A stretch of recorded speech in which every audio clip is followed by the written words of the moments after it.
portfolio to the conglomerate's CEO, a man named Heinrich Volker. Sophia happened to have acquired a rare Kandinsky sketch that Volker had been searching for. She'd mentioned it casually to Alexander, who'd smiled knowingly and made a single phone call. 2 weeks later, Marcus's deal fell through. Volker had found a better investment opportunity, with one of Alexander's subsidiaries. "Did you?" Sophia had asked Alexander. "Did I what?" His expression was innocent. "Business is business, Sophia. Sometimes opportunities align. Sometimes they don't." But his eyes told a different story. Chapter 5: The Unexpected Feelings. 4 months after the gala, Sophia accompanied Alexander to a charity auction in the Hamptons. It was a glittering affair: celebrities, billionaires, politicians. And inevitably, Marcus and Victoria. Sophia spotted them across the room. Marcus looked thinner, stressed. Victoria wore a designer dress but couldn't hide the strain in her smile. According to Emma, who still kept Sophia updated on gallery gossip, their relationship was tumultuous. Turns out cheating together didn't build a foundation for trust. "Do you want to leave?" Alexander asked quietly, noticing Sophia's gaze. "No," Sophia said firmly. "I want to stay." She took Alexander's arm, and they circulated through the crowd. People recognized her, the curator from the scandal, but their expressions weren't pitying. They were impressed. She'd landed on her feet, clearly thriving with Alexander Kane, one of the most eligible and wealthy men in New York. When Marcus finally approached, Sophia was ready. "Sophia," he said awkwardly. "You look good." "I feel good," she replied coolly. "Marcus, this is Alexander Kane." "Alexander, this is Marcus Whitmore. My former fiancé." The two men shook hands, the tension palpable. "I've heard a lot about you," Alexander said, his tone polite but with an edge. "I'm sure," Marcus replied. He turned to Sophia. "Can we talk? Privately?" Fierce determination. She worked 12-hour days, traveling to auctions in Paris, Rome, Tokyo. She studied, researched, built relationships with dealers and experts worldwide. Alexander was a demanding boss but fair. He challenged her, trusted her instincts, and never once questioned her expertise. More than that, he seemed to genuinely enjoy her company. Their business dinners stretched late into the evening, conversations ranging from art to philosophy to personal histories. Slowly, carefully, Alexander revealed pieces of himself. He'd built his tech empire from nothing, sold it at 35, and spent the next decade searching for purpose. His marriage had ended badly, his wife had left him for his business partner, taking half his fortune and his trust in relationships with her. "That's why I understood what you were feeling that night," he admitted over wine in a Roman trattoria. "The betrayal. The sense that everything you believed was a lie. How did you move past it?" Sophia asked. "I didn't. Not entirely. I just decided that success was better than bitterness. I built something bigger, something better. And I made sure they knew it."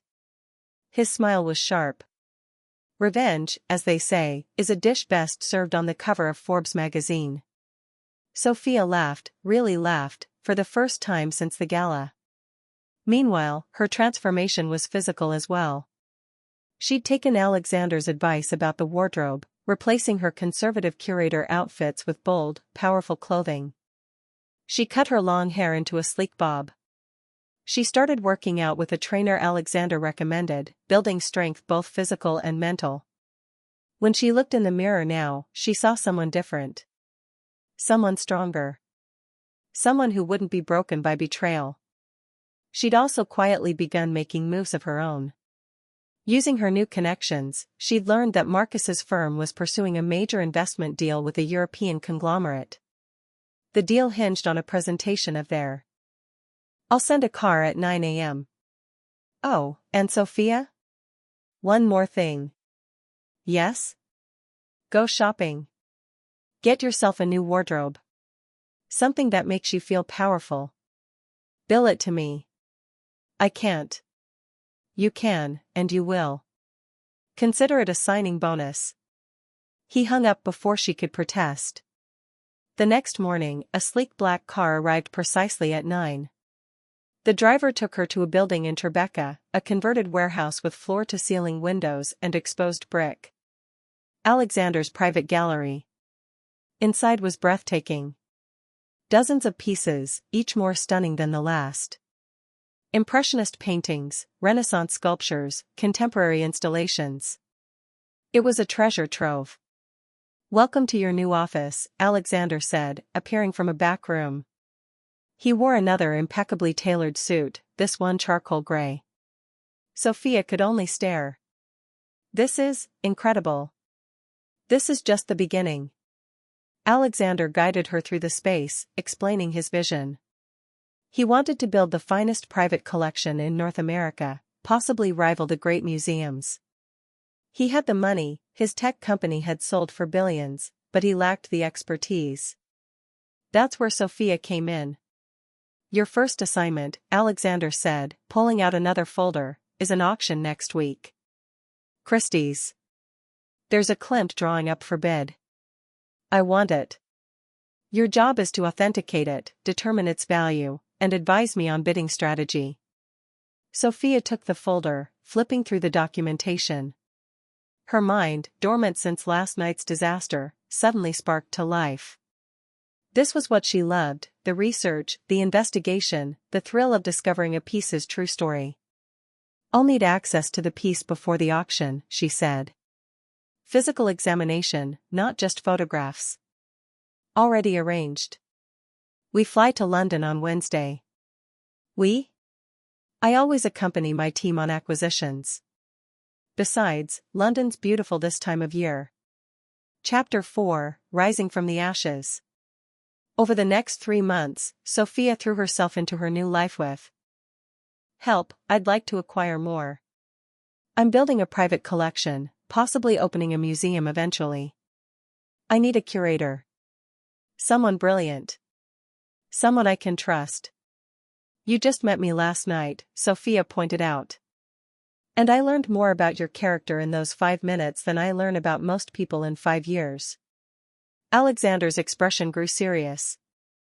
"Here's what I'm offering, a position as my personal art consultant. Salary of $200,000 annually to start, with performance bonuses. Travel expenses covered.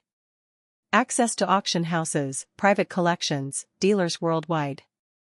Complete creative control over acquisitions." Sophia's breath caught. It was more money than she'd ever dreamed of making. More freedom. More opportunity. "What's the catch?" she asked. "No catch." "Well, one condition." Alexander's eyes gleamed. "You work for me exclusively. No other clients, no gallery commitments.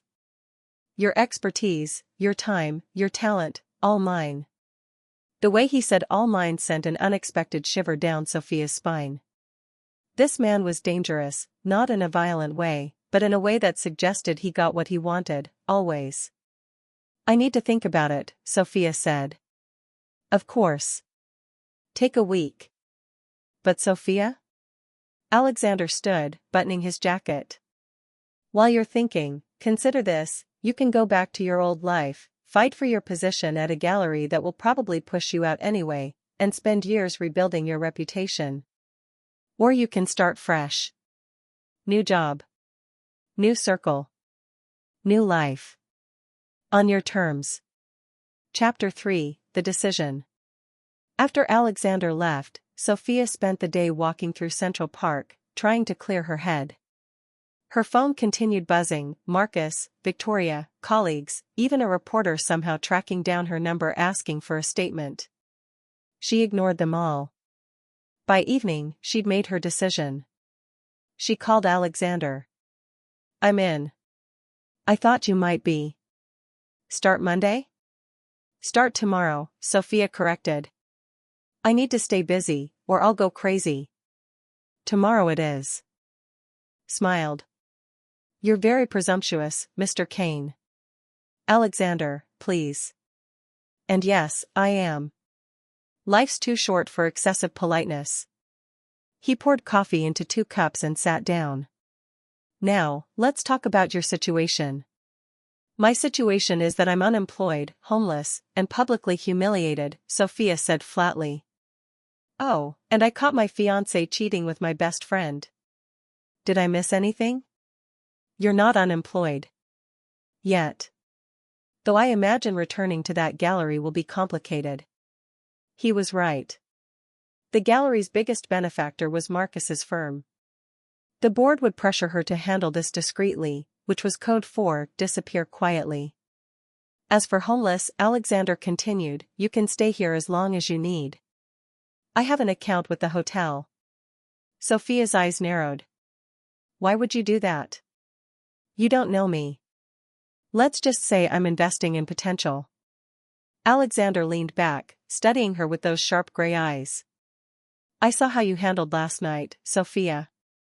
Most people would have collapsed, made a scene, begged for explanations. You didn't. You stood tall, delivered your verdict, and walked away with your head high.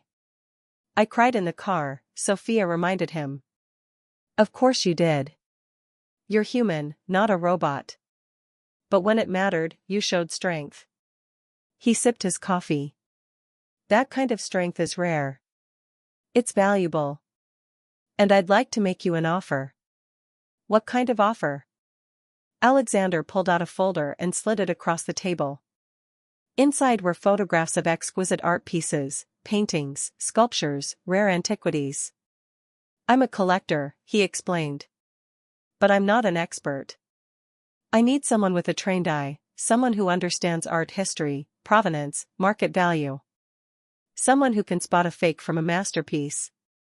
Sophia studied the photographs, her professional instincts kicking in despite her emotional turmoil.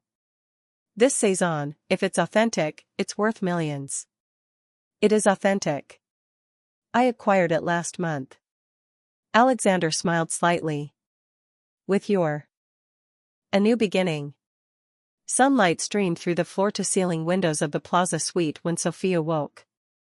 For a blissful moment, she forgot everything. Then reality crashed down like a wave, Marcus, Victoria, the betrayal, the public humiliation. She groaned and pulled the silk sheets over her head. Her phone had been buzzing nonstop since last night. She'd turned it off around midnight after the 100th text message. Now, reluctantly, she powered it on. 127 messages. 43 missed calls. Most were from Marcus. Please, Sophia, let me explain. You're overreacting. We need to talk like adults. Several were from Victoria. I never meant to hurt you. Can we please meet? You have to understand. A few were from concerned colleagues and acquaintances who'd witnessed last night's drama. And 3 were from her mother, each more worried than the last. Sophia deleted them all except her mother's messages. She'd call her parents later, after she figured out what to say. At the bottom of the list was an unknown number with a single message, Alexander Kane. When you're ready, I'm here. No pressure. She stared at the message for a long moment. This stranger had shown her more kindness in one evening than Marcus had shown in months. Why? Before she could second-guess herself, Sophia called the number. He answered on the second ring. Miss Carter. How are you feeling? Like my life exploded, Sophia answered honestly. That's accurate. His tone was matter-of-fact but not unkind. Have you eaten? No. I'll be there in 30 minutes. We have a lot to discuss. Chapter 2, The Proposal. Alexander Kane arrived exactly 30 minutes later, dressed in casual elegance, dark jeans, a crisp white shirt, and a leather jacket that probably cost more than Sophia's monthly rent. He carried a bag from a nearby bakery. Fresh croissants, he said, setting them on the suite's dining table. And proper coffee, not that hotel room machine disaster. Despite everything, Sophia almost First, you survive tonight. Tomorrow, we'll talk about rebuilding your life. And after that, if you still want it, we'll discuss making them wish they'd never crossed you. The car pulled up to the Plaza Hotel, its iconic facade lit up against the night sky. The doorman opened Sophia's door, and Alexander guided her through the lobby with a protective hand on her lower back. Within minutes, she was checked into a suite, a beautiful room with a view of Central Park, though Sophia barely noticed. Alexander ordered room service, tea and soup, comfort food, and left his business card on the table. "Call me tomorrow," he said. "Or don't. Either way, you're going to be okay, Miss Carter. I promise you that." After he left, Sophia collapsed onto the plush bed and finally allowed herself to truly fall apart. She cried for the life she'd thought she had. She cried for the betrayal of her best friend. She cried for the man she'd loved who'd turned out to be a stranger. But as the night wore on and the tears finally dried, something else began to grow in the hollow space where her heart had been. Not just pain, but anger. Not just grief, but determination. Marcus and Victoria had taken everything from her tonight, her fiancé, her best friend, her trust, her dignity. But they hadn't broken her. And somehow, some way, Sophia Carter was going to make sure they knew it. She picked up Alexander Kane's business card, running her thumb over the embossed letters. Tomorrow was a new day. Tomorrow, she would begin to figure out who she was without Marcus, without Victoria, without the life she'd carefully constructed. Tomorrow, she would start to rebuild. And if that rebuilding happened to include a little revenge along the way? Well, they had it coming. Jumped out to open the door. Alexander gestured for Sophia to get in. She hesitated only a moment before climbing into the car. What did it matter anymore? Her life had just imploded. At least this stranger was offering her a safe place to fall apart. As the car pulled away from the gallery, Sophia looked back one last time. Through the illuminated windows, she could see the party continuing. Life went on. People laughed and drank and admired art, oblivious to the fact that her entire world had just shattered into a million irreparable pieces. "I gave him everything," Sophia said quietly, more to herself than to Alexander. "I changed my schedule to accommodate his. I supported his career. I defended him to my parents when they said he seemed too focused on money and status. I loved him completely." "And he threw it away," Alexander said. "That says everything about his character and nothing about your worth." Sophia turned to look at him. "You don't even know me." "I know enough. I know you handled that situation with more grace and dignity than most people could manage. I know you didn't scream or throw things or make a scene, even though you had every right to." "Maybe I should have," Sophia said bitterly. "Maybe I should have destroyed something, the way they destroyed me." Alexander's eyes met hers, and for a moment, she saw something dangerous flicker in their depths. Sometimes the best revenge isn't destruction. Sometimes it's rising so far above them that they spend the rest of their lives craning their necks to see where you went. The words planted themselves in Sophia's mind like seeds. Revenge. She'd never been a vengeful person. She believed in forgiveness, in moving on, in being the bigger person. But right now, hurt and humiliated and heartbroken, the idea of making Marcus and Victoria regret what they'd done held a certain dark appeal. "How?" she asked. Alexander smiled, a small, knowing smile that suggested he'd been waiting for that question. "Through the door, through the corridor, and into the gallery." Heads turned. People sensed drama the way sharks sensed blood and water. Emma rushed over. "Sophia? What happened? You look—" "I'm leaving," Sophia announced, loud enough for nearby guests to hear. "I'm leaving, and Marcus Whitmore is no longer my fiancé. He's also no longer welcome in this gallery or any establishment I have influence over." The gasps were audible. The whispers started immediately, spreading like wildfire through the elegant crowd. Sophia grabbed her clutch from behind the reception desk and walked toward the exit, her head held high despite the tears still streaming down her face. She could feel hundreds of eyes on her, could hear the murmurs growing louder. Chapter 5, The Aftermath. Outside, the October night had turned cold. Sophia stood on the sidewalk, suddenly unsure where to go. Not home, the apartment she shared with Marcus. Not to her parents, she couldn't face their pity. Not to any friends, most of them were mutual friends with Marcus and Victoria. She was utterly, completely alone. Miss Carter. She turned. Alexander Kane had followed her outside, carrying her coat, the elegant black cashmere she'd left in her office. "You forgot this," he said, draping it over her shoulders. The gesture was so unexpectedly kind that fresh tears welled up. "Thank you," she whispered. "Where can I take you?" Alexander asked.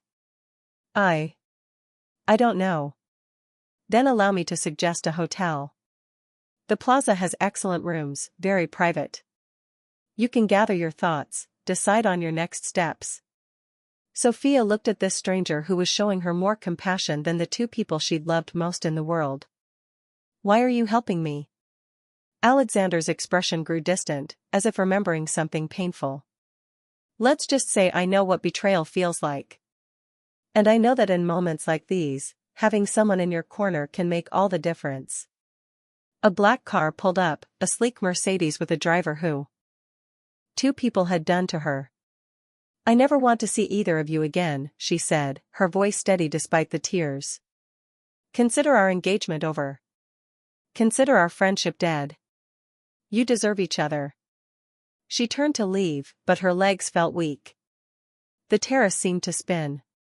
Just as she reached for the door frame to steady herself, a hand caught her elbow, gentle but firm. "Easy there," a deep, unfamiliar voice said. Sophia looked up into the face of a stranger. He was tall, probably 6'2", with dark hair touched with silver at the temples, sharp gray eyes, and a face that belonged in a gallery, all strong lines and classical proportions. He wore an impeccably tailored black suit that screamed wealth and power. "I'm fine," Sophia said automatically, though she was anything but fine. "No, you're not," the man said matter-of-factly. "But you will be." Behind them, Marcus called out, "Sophia, wait." The stranger's eyes hardened as he glanced over Sophia's shoulder. "I believe the lady made herself clear. If you have any decency left, which I doubt, you'll leave her alone." "Who the hell are you?" Marcus demanded. "Alexander Kane." He said the name as if it should mean something. From Marcus's expression, it did. His face went pale. "Mr. Kane, this is a private matter," Marcus stammered. "It ceased being private when you decided to conduct your affair at a public event," Alexander replied coolly. He turned his attention back to Sophia, his voice softening. "Would you like me to have security escort them out?" Sophia looked at this stranger, this Alexander Kane, and felt an unexpected surge of gratitude. Someone was on her side. Someone was defending her. The feeling was foreign after feeling so utterly alone just moments before. "No," she said quietly. "I want them to stay and enjoy the party. I want them to face all these people and answer their questions when word gets out. And it will get out." She pulled away from Alexander's supportive grip and walked back. "Been sleeping with my fiancé?" The silence stretched, excruciating. 6 months, Victoria finally whispered. 6 months. Half a year. While Sophia had been planning their wedding, choosing flowers, tasting cakes, dreaming of their future. While she'd been confiding in Victoria about her hopes and fears. While she'd trusted them both completely. "I loved you," Sophia said, her voice breaking as she looked at Victoria. "You were my best friend. My sister. I trusted you with everything." "I know," Victoria sobbed. "I know, and I hate myself for it. But Sophia, you have to understand, Marcus and we have a connection. We tried to fight it, but..." "A connection?" Sophia laughed, the sound brittle and harsh. "You have a connection? What about loyalty? What about friendship? What about basic human decency? She turned to Marcus, who stood there looking like a man facing execution. And you? You asked me to marry you. You met my family. You talked about having children, growing old together. Was any of it real? I did love you, Sophia. I do love you, Marcus said desperately. But Victoria and we have history. We dated briefly in college before I met you, and when we reconnected last year at that conference. Stop. Sophia held up her hand. The engagement ring on her finger caught the light, mocking her with its brilliance. Just stop talking. Chapter 4, The Witness. She pulled the ring off her finger, the 3-carat diamond that Marcus had proudly presented 6 months ago, claiming it represented their eternal love, and threw it at his feet. It bounced once on the stone terrace with a small, insignificant clink. Sophia, please, let's talk about this privately, Marcus pleaded, glancing nervously toward the gallery. People will. People will what? Find out what a lying, cheating bastard you are? That's your concern right now? Your reputation? Tears streamed down Sophia's face, but she didn't bother wiping them away. Let them see her pain. Let them see what these. Toward the terrace. Sophia stood frozen, her intuition screaming. Around her, guests laughed and chatted, oblivious to the earthquake building inside her chest. Emma was busy with a potential buyer. The catering staff circulated with appetizers. Everything appeared normal. But nothing was normal. Chapter 3, The Shattering Truth. Sophia's feet moved before her mind could stop them. She weaved through the crowd, her heart pounding so loudly she could barely hear the string quartet. The terrace was accessed through a back corridor, past the storage rooms where priceless art was kept in climate-controlled darkness. As she approached the terrace door, she heard voices. Low. Urgent. Intimate. Can't keep doing this, Victoria. She's going to find out. Marcus's voice. Then tell her. I'm tired of hiding. I'm tired of watching you play the perfect couple while I. Victoria's voice, raw with emotion. Sophia's hand trembled on the door handle. Don't open it, a voice whispered. Once you open this door, everything changes. But she had to know. She pushed the door open slowly. The cool October air hit her face. The terrace was dimly lit by vintage lampposts, creating pools of golden light.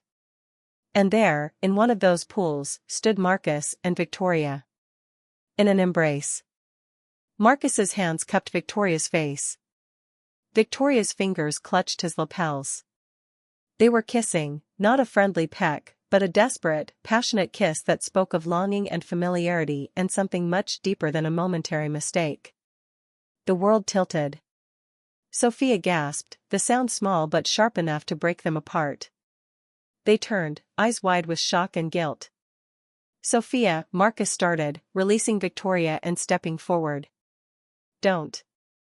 The word came out as a whisper, then louder. Don't you dare come near me. Victoria's face crumpled. Sophia, I'm so sorry. We didn't mean for this to happen. It just. How long? Sophia's voice was eerily calm, the kind of calm that comes before a storm. How long have you? Marcus's deep voice came from behind her. Sophia turned, her breath catching as always at the sight of him. But something felt different tonight. His smile didn't quite reach his eyes, and when he kissed her cheek, it felt perfunctory. You look gorgeous, he said, but his gaze wandered over her shoulder, scanning the crowd. Is everything all right? Sophia asked, touching his arm. Of course. Just a stressful day at the office. You know how it is. He grabbed a champagne flute from a passing waiter and downed it quickly. Chapter 2, Cracks in the Foundation. Throughout the evening, Sophia couldn't shake an uneasy feeling. Marcus kept checking his phone, excusing himself for important business calls, and seeming distracted even when standing right beside her. At 9 o'clock, Victoria finally arrived, stunning in a red dress that turned heads across the room. But instead of immediately seeking out Sophia, Victoria's eyes locked onto Marcus. Something unspoken passed between them, a look that lasted a moment too long. Sophia's stomach twisted. "Victoria," she called out, waving. "I'm so glad you made it." Victoria's smile seemed forced as she approached. "Sophia, darling. The gallery looks amazing." She air-kissed Sophia's cheeks, her perfume overwhelming, the same expensive scent she'd worn since college. "And Marcus, looking handsome as ever." "Victoria," Marcus said stiffly, barely meeting her eyes. The awkwardness was palpable. Sophia looked between them, confusion clouding her thoughts. When had they become so uncomfortable around each other? They'd met dozens of times over the years at various social events. "I need some air," Victoria announced suddenly. "This crowd is suffocating." She disappeared toward the back terrace. Moments later, Marcus's phone buzzed. He glanced at it, his face paling slightly. I need to take this call." "Business emergency," he muttered, already walking away. A perfect illusion. The champagne bubbles sparkled under the crystal chandeliers of the Metropolitan Art Gallery as Sophia Carter adjusted the spotlight on a 19th-century masterpiece. At 28, she had everything she'd ever dreamed of: a prestigious position as senior curator at one of Manhattan's most renowned galleries, a stunning apartment overlooking Central Park, and a fiancé who made her heart skip beats. Marcus Whitmore. Just thinking his name made her smile. Tall, handsome, successful, a rising star at Goldman & Associates investment firm. They'd met 3 years ago at a charity auction, where his confident bid on a Monet print had caught her attention. Within months, they were inseparable. Within a year, he'd proposed on a moonlit beach in the Hamptons. "Sophia, the Vanderbilt collection looks absolutely stunning," her assistant, Emma, called from across the gallery floor. "You've outdone yourself again." Sophia smiled, smoothing down her elegant navy dress. Tonight was the Autumn Gala, the social event of the season. Manhattan's elite would gather to admire art, sip vintage wine, and write generous checks. More importantly, Marcus would be by her side, looking devastatingly handsome in his tailored tuxedo. Her phone buzzed. A text from her best friend, or rather, former college roommate, Victoria Lane. "Can't wait for tonight. We need to catch up. It's been too long. See you at 8. XO." Sophia frowned slightly. Victoria had been distant lately, always canceling their lunch dates, making excuses about her demanding schedule as a corporate lawyer. But tonight she'd promised to attend, and Sophia looked forward to reconnecting. The hours flew by in a whirlwind of final preparations.